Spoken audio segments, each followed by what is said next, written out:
watching Sun TV, broadcasting to the world from studios in Providenciales, in the beautiful by nature Turks and Caicos Islands. Sun TV, your source for real news as it happens.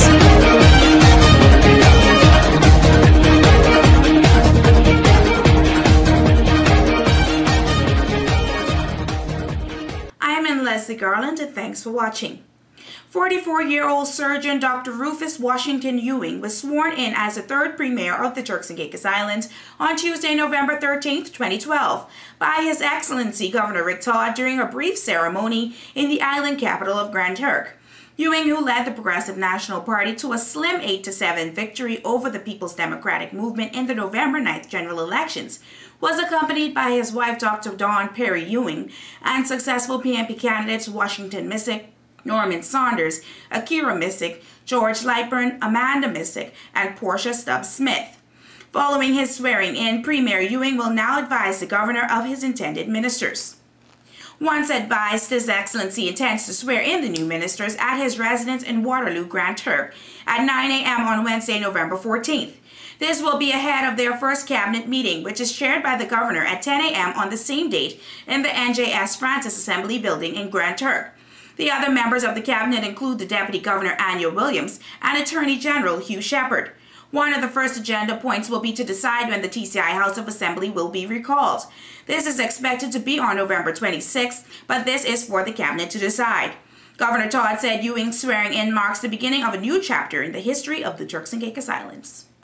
He added, quote, "It is a real honor and privilege to swear in a premier. I look forward to working with Premier Ewing and his ministerial team to continue the ongoing effort to make the TCI a more open, accountable, and better managed society.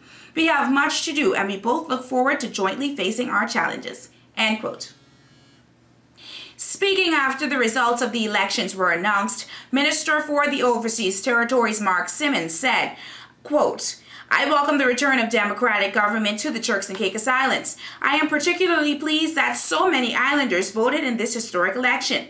Quote, "I look forward to working with Premier Ewing. There are many challenges ahead, but TC Islanders can rest assured that we will support the new government in its efforts to build on recent reforms, particularly prudent financial management, economic growth, and sustainable prosperity." End quote. In April of this year, a proposal was sent to Governor Rick Todd with regards to a dolphinarium, which has shown to be successful in countries like the Cayman Islands and Jamaica. Dolphin Cove Limited has been in operation since 1999, and the company has won many awards with regards to its family-friendly attractions. There have been many people, including excursion owners and repeat guests, that have come out against the proposed project.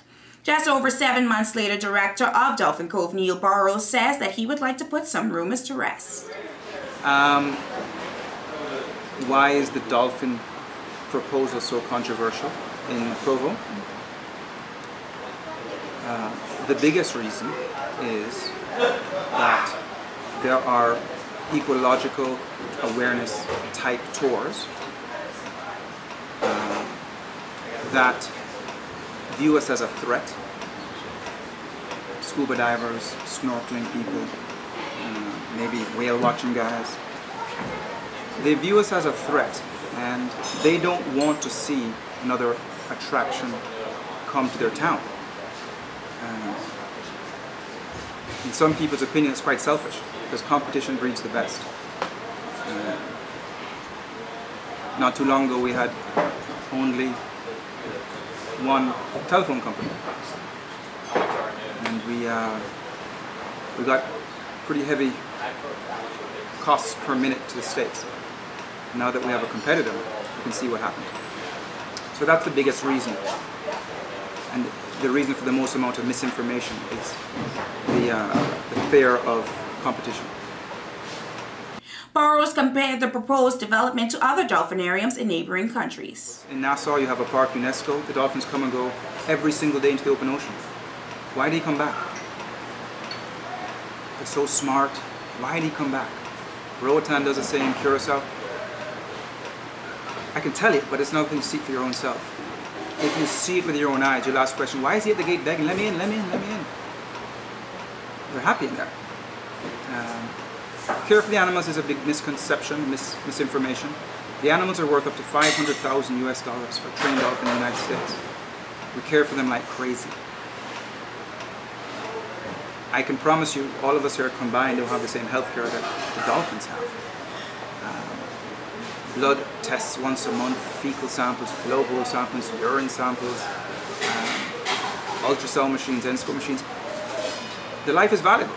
Burrows also made reference to employment at the site, and he says that Turks and Caicos Islanders will have first preference. We want the local people to benefit, A, in jobs, but B, we don't own a bus, we don't own a boat. We want people to benefit from our existence.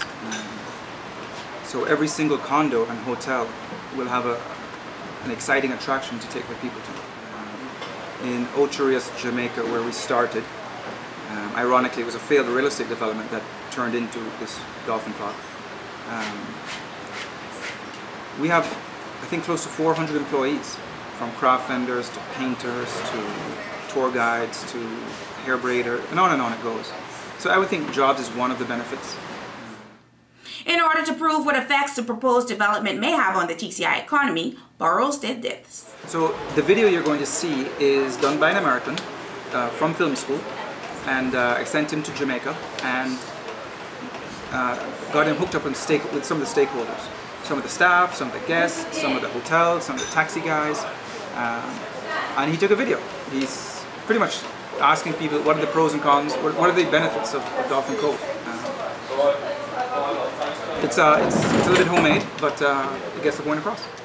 That's our Sun TV News Brief for today, November 13th, 2012. Until next time, when we bring you more real news as it happens, directly to your computer, your mobile phone, or your tablet.